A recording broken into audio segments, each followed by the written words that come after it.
श्री स्वामी समर्थ. प्रेक्षकांनो, आनंदी या मालिकेमध्ये खूप मोठं असं जबरदस्त वळण येताना आता आपल्याला पाहायला मिळणार आहे. बरं का प्रेक्षकांनो, इकडे आपले आनंदी मृत्यूशी झुंज देताना आता आपल्याला पाहायला मिळणार आहे. त्या विद्याधरचं प्लॅन इकडे सक्सेसफुल झालेला असतो आणि आनंदीच्या तोंडावर संपूर्ण प्रेशर कुकर फुटताना आपल्याला पाहायला मिळणार आहे. शिवाय आता युगंधर आनंदीला प्रेमाने तिथनं उचलतो, काळजीने त्याला आनंदीला त्याच्या बेडरूममध्ये घेऊन जातो, त्याच्या बेडवर झोपवतो. पण या सगळ्यामध्ये बरं का प्रेक्षकांनो, आपले आबा आणि आरती इकडे आता वाड्यावर आलेले असतात आणि या नालायक विद्याधरकडनं आबांना कळतं की आता तुमची आनंदी मृत्यूशी झुंज देत आहे, ती थोड्याच वेळाची सोबती आहे. हे ऐकताच मात्र इकडे आबांच्या पायाखालची जमीन हादरते. ते घाईघाईने आनंदीला भेटण्यासाठी मालक साहेबांच्या बेडरूमकडे जातात. आनंदीला जवळ घेतात आणि खूप रडू लागतात. आता इकडे आपले आबा मोठ्या मोठ्याने ओरडत असतात, माझी आनंदी आंधळी आहे, माझ्या आनंदीला दिसत नाही, ती दृष्टीहीन असताना तिला स्वयंपाक कुणी करायला सांगितला? एवढ्या मोठ्या निंबाळकर वाड्यात एवढे सारे नोकरचाकर असताना माझ्या आनंदीवर ही अशी वेळ कशी काय आली? आणि इकडे आबांच्या या एका शब्दामुळे आपल्या या युगंधर समोर आनंदी आंधळी असल्याचं सत्य कशा प्रकारे उघड होणार आहे आणि हे सगळं काही मालिकेमध्ये कशा प्रकारे दाखवलं जाणार आहे, हे जर तुम्हाला जाणून घ्यायचं असेल तर तुम्ही माझा हा व्हिडिओ नक्की शेवटपर्यंत पहा, म्हणजे तुमच्या सगळ्या प्रश्नांची उत्तरं तुम्हाला मिळून जाईल. बरं का, खरं तर आपल्या आनंदीसोबत अशी दुर्दैवी घटना घडलेली आहे, हे पाहून आपल्या सगळ्या प्रेक्षक वर्गामध्ये नक्कीच हळहळ माजणार आहे. आणि त्यासाठी तुम्ही आपला हा संपूर्ण व्हिडिओ अगदी शेवटपर्यंत पहा, म्हणजे आपल्याला नक्की कळेल की आनंदी कशाप्रकारे बरी होईल, आबा नक्की युगंधरला काय बोलतील. खूप सुंदर असं मनोरंजन आपलं या व्हिडिओने होणार आहे. त्यासाठी तुम्ही आपला हा व्हिडिओ अगदी शेवटपर्यंत पहा. बरं का प्रेक्षकांनो, आता इकडे मालिकेमध्ये छानपैकी आपली आनंदी वटपौर्णिमेच्या पूजेसाठी तयार झालेली असते. मुलांनी ठरवल्याप्रमाणे त्यांच्या आईच्या आठवणीमध्ये त्यांना संपूर्ण गावातल्या सुवासिनींना छानपैकी इकडे वेणी वाटायची असते आणि इकडे आता पहिली सुवासिनीचा मान मात्र आपल्या आनंदीला मिळालेला पाहून खरंच खूप छान वाटतं. इकडे आपला हा पृथ्वी काय करतो, त्या वेणींमधली एक वेणी घेतो आणि आनंदीच्या हातावर देतो आणि बोलतो की आनंदी, हे घे माझ्या आईच्या आठवणीतली वेणी, गजरा, तू माळ बरं का. बरं का, आता इकडे आपल्या या मिथालीला प्रश्न पडलेला असतो की आनंदीचं लग्न झालंय, आनंदीच्या गळ्यात मंगळसूत्र दिसते. तेव्हा आता इकडे मिथाली आनंदीला विचारते की आनंदी, तुझं लग्न झालंय, मग तुझ्या नवऱ्याचं नाव काय आहे? आता इकडे हा प्रश्न विचारतात शिल्पाच्या चेहऱ्यावरचे मात्र रंग उडतात. मालक साहेबांनाही प्रश्न पडतो की आता आनंदी मिथालीला नक्की काय उत्तर देईल. तेव्हा आता इकडे आनंदी खूप हुशारीने बोलते की माझ्या नवऱ्याचं नाव विष्णू आहे. आता हे ऐकताच मुलांना खूप आनंद होतो आणि मुले बोलतात की वा, छान आहे बरं का तुझ्या नवऱ्याचं नाव. आणि इकडे मिथालीसुद्धा बोलते, आनंदी, खूप गोड आहे तुझ्या नवऱ्याचं नाव. आता मुलं इथनं निघून जातात की बोलतात की संपूर्ण गावातल्या बायका जमा झाल्या असतील, त्यांना आम्ही ह्या सगळ्या वेण्या देऊन येतो आणि मुलं निघून जातात. तेव्हा आता ताई आणि इकडं मालक साहेब दोघेच राहिलेले असतात. ते आता इकडे शिल्पा आनंदीसमोर जाते आणि आनंदीला बोलते की हा विष्णू कोण आहे? तुझा लग्नाआधीचा कोणी बॉयफ्रेंड आहे का? तू त्याचं नाव इतक्या सहजतेने कसं काय सांगितलं? तेव्हा आनंदी हसते आणि बोलते की ताईसाहेब, अहो, माझ्या नवऱ्याचं नाव युगंधर आहे आणि युगंधर हे भगवान विष्णूचंच नाव आहे. त्यामुळे मी मुलांना माझ्या नवऱ्याचं नाव विष्णू आहे असं सांगितलं. म्हणजे मी खोटंही बोलले नाही आणि त्यांना खरंही सांगितलं, असा याचा अर्थ होतो. आता आनंदीच्या हुशारी पाहून इकडे आपल्या युगंधरला खूप छान वाटलेलं असतं आणि तो मनाशीच असं स्माईल देतो आणि आनंदीकडे प्रेमाने पाहतो. दुसरीकडे मात्र किचनमध्ये आनंदीने इकडे कुकर लावलेला असतो. आनंदीच्या लक्षात येतं की कुकर चालू आहे. त्यासाठी आनंदी आता इकडे किचनमध्ये आलेली असते आणि आनंदीला कसला तरी जळालेला वास येत असतो. म्हणून आनंदी आपल्या इकडे हाताचा आधार घेत चापत चापत किचन वाट्याजवळ जाते आणि तितक्यात एवढा मोठा ब्लास्ट होतो आणि सगळा कुकर फुटतो. आपल्या आनंदीच्या तोंडावर येतो आणि आनंदीला इथे खूप गंभीर प्रकारे आता दुखापत झालेली आपल्याला पाहायला मिळणार आहे. एवढा मोठा आवाज झालेला ऐकून घरातले सगळेजण एक-एक करत धावत किचनकडे येतात. पहिली तर शिल्पा येते आणि आनंदीला या अवस्थेत पाहून शिल्पा खूप घाबरून जाते आणि बोलते, "अगं आनंदी, काय झालं तुला?" आणि आनंदीच्या मागोमाग लगेच मालक साहेब, आपले घरातले बापू सगळे सगळे इथे जमा होतात आणि सगळे खूप घाबरून गेलेले असतात. आनंदीची अशी अवस्था पाहून युगंधरच्या तर पायातलं बळच जातं. तरीही युगंधर आनंदीजवळ येतो आणि बोलतो की ताईसाहेब लवकर डॉक्टरांना फोन करा. डॉक्टरांना बोलवून घ्या. आनंदीला काय झालं बघा. आता इकडे शिल्पा बोलते, "हे कसं काय घडलं? असं कसं काय घडलं इथं?" शिल्पाही घाबरून गेलेली असते. ती डॉक्टरांना फोन लावत असते, पण डॉक्टर मात्र फोन लावत नसतात. तेव्हा आता इकडे युगंधर बोलतो, की "शिर्केला फोन कर. शिर्के डॉक्टरांना घेऊन येईल. तोपर्यंत मालक साहेब आपल्या आनंदीला उचलतात आणि तिकडे बेडरूममध्ये घेऊन जातात." आता बेडरूममध्ये आनंदीला नेल्यानंतर मालक साहेब खूप घाबरलेले असतात. त्यांचा सतत कॉन्टॅक्ट चालू असतो. युगंधर इकडे डॉक्टरांशी संपर्क साधित असतो किंवा आपल्या या शिर्केला कॉल करत असतो आणि आनंदी अशा जखमी अवस्थेत पडलेली पाहून सगळ्यांना, घरातल्या सगळ्यांना खूप टेन्शन आलेलं आता आपल्याला पाहायला मिळणार आहे. तर का आता इकडे या विद्याधरला मात्र खूप आसुडे आनंद झालेला असतो. कारण त्याला वाटत असतं, की आनंदीने माझं पोल खुलली. तिने माझ्यावर एवढा गंभीर आरोप केला. मी बाप होऊ शकणार नाही असं सगळ्यांना सांगितलं. त्यामुळे माझी नाचक्की झाली. माझी घरातली इज्जत कमी झाली आणि या युगंधरने सुद्धा माझ्यावर हात उचलला. या सगळ्याचा बदला मी आज घेतला आहे. असं इकडे आता हा विद्याधर मनाशी बोलत असतो आणि म्हणतो, की "आनंदी, तू माझी नाही झाली तर कुणाचीही होणार नाही. आता तू सरळ देवाला प्रिय हो." असं काहीसुद्धा बोलून हा इकडे विद्याधर आनंद साजरा करत असतो आणि मनोमन खूप खुश होत असताना आपल्याला पाहायला मिळणार आहे. दुसरीकडे मात्र मुलांनी गावच्या पारावर जाऊन जिथे वटपौर्णिमा साजरी केली जाते, त्या वडाच्या झाडापाशी जाऊन गावातल्या जेवढ्या काही बायका तिथे जमलेल्या असतात, त्या सगळ्यांना इकडे छानपैकी आपल्या आईच्या आठवणीत एक-एक गजरा, वेणी दिलेली असते आणि बायकांनाही खूप आनंद झालेला असतो. त्याही बोलतात, की खूप वर्षानंतर आता मालकीनबाईंच्यातर्फे तुम्ही आम्हाला या वेण्या दिल्या, हे पाहून आम्हाला खूप छान वाटलं आणि अगदी मालकीनबाईंची आठवण झाली. नव्याने त्यांची आठवण करून दिल्याबद्दल पोरांचे इकडे संपूर्ण गावातील महिला खूप आभार मानत असतात. तेव्हा इकडे पृथ्वी बोलतो, की "आम्ही सुद्धा आमच्या आईच्या आठवणीत ही छोटीशी कृती केली आहे. आम्हालाही यातून खूप आनंद होईल."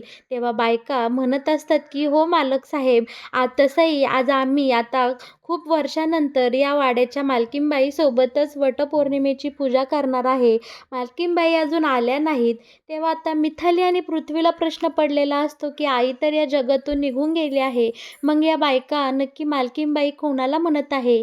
यावर आता मिथाली बोलते, की "अरे दादा, आपली धनश्री काकी आता आईनंतर मोठी आहे. बहुतेक या सगळ्या बायका धनश्री काकीलाच मालकीनबाई बोलत असतील." आता इकडे मुलं स्वतःची समजूत घालतात. पुन्हा त्या बायकांपाशी जातात. तेव्हा बायका बोलतात, की "ह्या तिघी कुठे राहिल्या? खरं तर मुहूर्त टळून जात आहे. या तिघी आल्या असत्या म्हणजे आम्ही सगळ्यांनी वटपौर्णिमेची पूजा सुरू केली असती." आता पुन्हा मुलांना प्रश्न पडलेले असतो, तिघी म्हणजे कोण? एकतर धनश्री काकी आणि आपली आजीच इथे येणार आहे ना? तेव्हा पोरं बोलतात, "तिघी?" तेव्हा बायका सांगू लागतात, "हो, धनश्री ताई, आजी, माई आणि आनंदी." हे शब्द बोलणार तोच पृथ्वीला फोन येतो. वाड्यावरून पृथ्वीला फोन आलेला असतो, की आनंदीचा खूप गंभीर पद्धतीने अपघात झालेला आहे आणि ती मृत्यूच्या दाराशी पडलेली आहे, मृत्युमुखी पडलेली आहे. तुम्ही लवकरात लवकर वाड्यावर या. आता इकडे आनंदीचं नाव न ऐकताच पृथ्वी आणि मिथाली लगोलग वाड्यावर जायला निघतात. पृथ्वी मिथालीला सांगतो, की आनंदीसोबत खूप वाईट घटना घडली आहे. चल लवकर आपल्याला वाड्यावर गेलं पाहिजे. बरं का, आता इकडे शिल्पाचा प्रयत्न चालूच असतो. ती डॉक्टरांना फोन लावत असते, पण डॉक्टर काही यायचं नाव घेत नसतात आणि शिर्के फोन उचलत नसतात. तितक्यात माई आणि आपल्या इकडे बापू आनंदीच्या शेजारीच बसलेले असतात. बापू बोलतात की, "अरे युगंधर, त्या आनंदीच्या जखमेवर एक स्वच्छ कपडा धरून ठेव. तिचं रक्त वाहून देऊ नको. तिला अशक्तपणा येईल. खूप रक्त वाया चाललं आहे." तेव्हा आता इकडे बापूचं ऐकताच युगंधर एक चांगला प्रकारचा रुमाल घेतो आणि इकडे आनंदीच्या जखमेवर ठेवून आनंदी जवळच बसलेला असतो. आणि हे सगळं पाहून माईंना खूप वाईट वाटत असतं. माईंना अगदी रडूच कोसळलेलं असतं. बरं का, अखेर शिल्पाच्या प्रयत्नांना यश येतं आणि डॉक्टर आता इकडे आलेले असतात. डॉक्टर आनंदीला तपासतात, चेकअप करतात आणि सांगू लागतात की आनंदीसोबत खूप भयानक अपघात घडला आहे आणि यामुळे आनंदीला खूपच इजा झालेली असते. बरं का, इकडे डॉक्टर सांगतात की घाबरण्याचं खरंच कारण आहे, कारण आनंदीला खूप लागलेलं आहे आणि खूप रक्तही वाया गेलेलं आहे. शिवाय हा जो काही प्रकार घडला आहे, तो अगदी आनंदीच्या डोक्यापाशी घडलेला आहे. तिला डोक्याला दुखापत झालेली आहे. त्यामुळे आनंदीसोबत नक्की काय होईल हे सांगता येत नाही. जोपर्यंत आनंदीला सगळी औषधं देत नाही, तोपर्यंत तुम्ही तिला झोपू देऊ नका. जर हिची शुद्ध हरपली, तर ही कोमामध्ये जाण्याची दाट शक्यता आहे. हे ऐकताच मात्र आता इकडे युगंधरच्या पायाखालची अगदी जमीन सरकलेली असते. कारण इकडे त्याला खूप वाईट वाटत असतं, की आनंदीसोबत इतका मोठा भयानक अपघात घडला आहे. त्याचं इकडे डोकंच चालेनासे झालेलं असतं. आता इकडे डॉक्टर आनंदीवर लक्षच ठेवून असतात. तेव्हा नर्स आता इकडे गोळ्यांची चिठ्ठी बनवते आणि विचारते की पेशंटचं नाव आहे काय आहे? तेव्हा आता इथे पेशंटचं नाव आनंदी युगंधर निंबाळकर असं सांगितलं जातं. तोपर्यंत डॉक्टर इथे आनंदीकडे लक्षच ठेवून असतात. बरं का, आता इकडे शिल्पा संधीचा फायदा घेते, आनंदीजवळ जाते आणि मूर्ख बाई तिच्या कानापाशी किरकिर करत असते की, "हे बघ आनंदी, आज तू माझ्या भावाच्या बेडवर झोपले आहेस, तर स्वतःला लगेच या बंगल्याची, या वाड्याची मालकीण समजू नकोस. तुझ्यावर ही वाईट वेळ आली आहे म्हणून माझ्या युगंधरनी तुझ्यावर दया दाखवली आहे."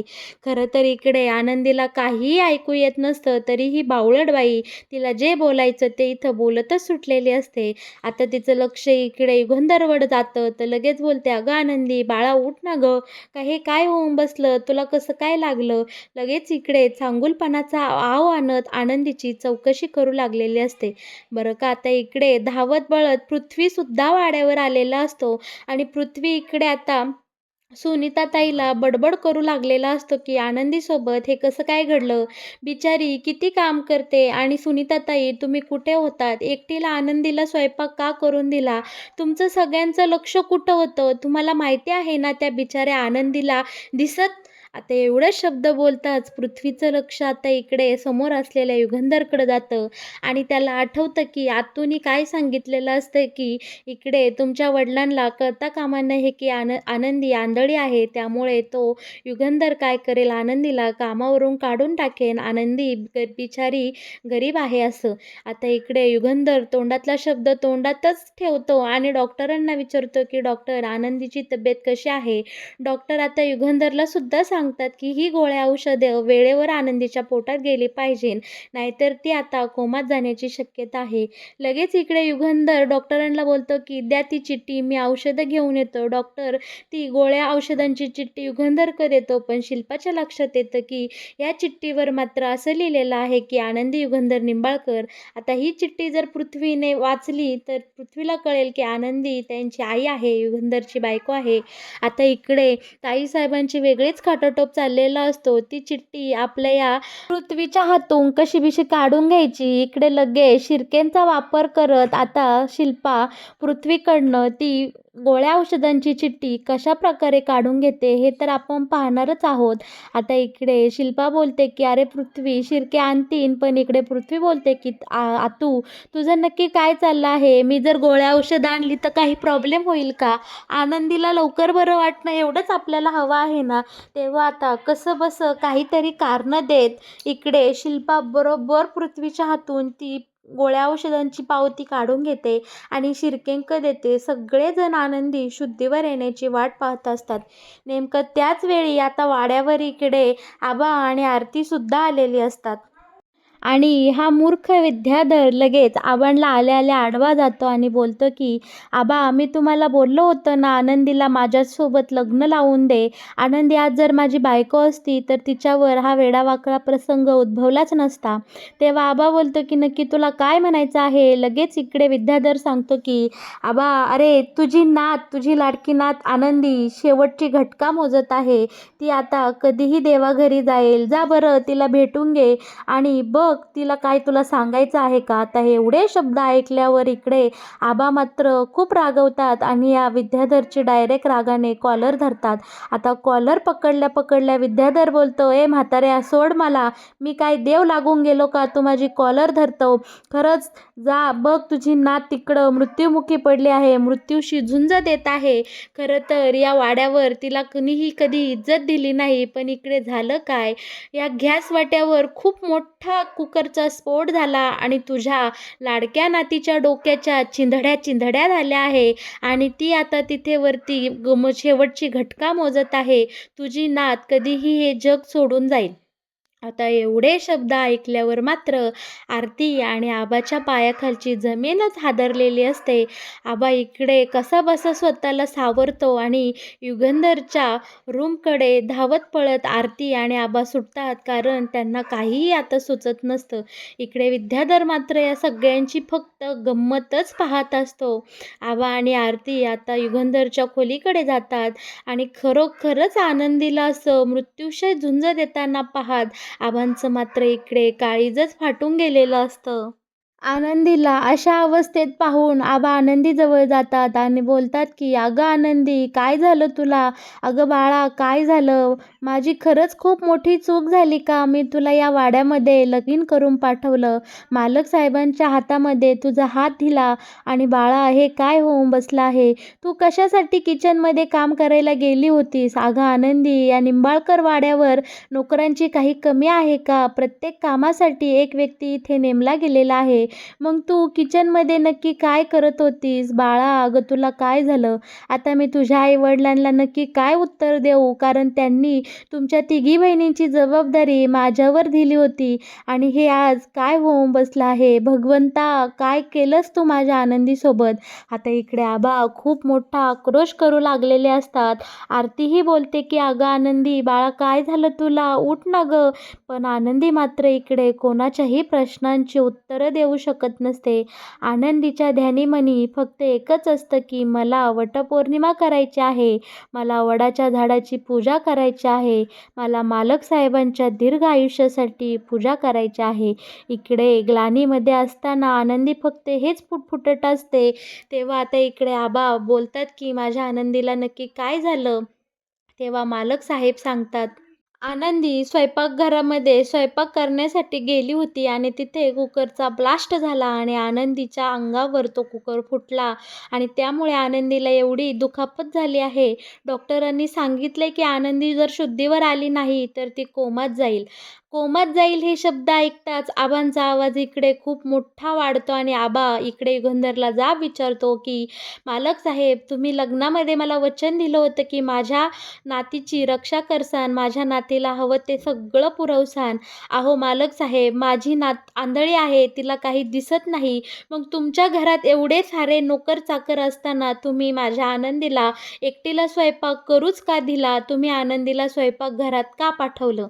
आता मात्र इकडे युगंधर समोर खूप मोठ्या सत्याचा उलगडा झालेला असतो, कारण आजपर्यंत युगंधरला ही गोष्ट माहीतच नसते की आनंदी आंधळी आहे, आनंदी दृष्टीहीन आहे, तिला काहीही दिसत नाही. आता इकडे युगंधर बोलतो की अहो आबा, तुम्ही हे काय बोलताय, आनंदीला दिसत नाही. तेव्हा आबा बोलतात की हो मालक साहेब, माझी नात लहानपणापासूनच आंधळी आहे, तिला काहीही दिसत नाही, ती दृष्टीहीन आहे. हे ऐकताच मात्र इकडे युगंधरच्या पायाखालची जमीन सरकलेली असते आणि त्याला आनंदी त्याच्यासोबत आज कशा प्रकारे राहिली, आनंदीने कशा प्रकारे त्याच्या कुर्त्याला इस्त्री करून दिली असेल, अशा अनेक प्रसंग आता युगंधरच्या डोळ्यासमोर येऊन जातात आणि युगंधर डायरेक्ट आबांसमोर हात जोडून उभा राहतो आणि आबांची माफी मागतो की आबा मला माफ करा, आजवर मला ही गोष्ट माहीत नव्हती की आनंदीला दिसत नाही. माझ्याकडनं खूप मोठी चूक झाली. मी आनंदीवर लक्ष ठेवलं नाही. मी आनंदी कडं लक्ष दिलं नाही. माझ्या दुर्लक्ष करण्यामुळेच इकडे आनंदीवर आज ही वेळ आली आहे आणि आता इकडे युगंधर आनंदीच्या या सगळ्या अवस्थेला स्वतः जबाबदार आहे, ही गोष्ट मान्य करतो आणि आबांसमोर आता हात जोडून माफी मागताना आपल्याला पाहायला मिळणार आहे. तर मग प्रेक्षकांनो, कसं वाटलं आनंदी या मालिकेत येणारं हे नवीन वळण? जर तुम्हाला या मालिकेविषयी असेच नवनवीन अपडेट सगळ्यात आधी जाणून घ्यायचे असतील, तर तुम्ही आपल्या या चॅनलला नक्की सबस्क्राईब करा आणि हो, आपल्या व्हिडिओला लाईक केल्याशिवाय अजिबात पुढे जाऊ नका. आपली आनंदी मृत्यूशी झुंज देत असते. अखेरीस आपल्या आनंदीला कोणत्या गोष्टीचा गुण येणार आहे आणि आनंदी या सगळ्यातून कशाप्रकारे बाहेर पडणार आहे, कशाप्रकारे बरी होणार आहे, हे जर तुम्हाला जाणून घ्यायचे असेल, तर तुम्ही नक्कीच आपल्या या चॅनलसोबत शेवटपर्यंत जोडलेले राहा. आनंदी या मालिकेविषयीचे रोज नवीन अपडेट तुम्हाला याच चॅनलवर मिळतील. त्यामुळे तुम्ही आपल्या चॅनलला सबस्क्राईब केल्याशिवाय कुठे जाऊ नका. व्हिडिओसोबत नेहमीच जोडलेले राहा आणि हो, आपला व्हिडिओ आवडल्यास आपल्या व्हिडिओखाली कमेंट करायला अजिबात विसरू नका. धन्यवाद.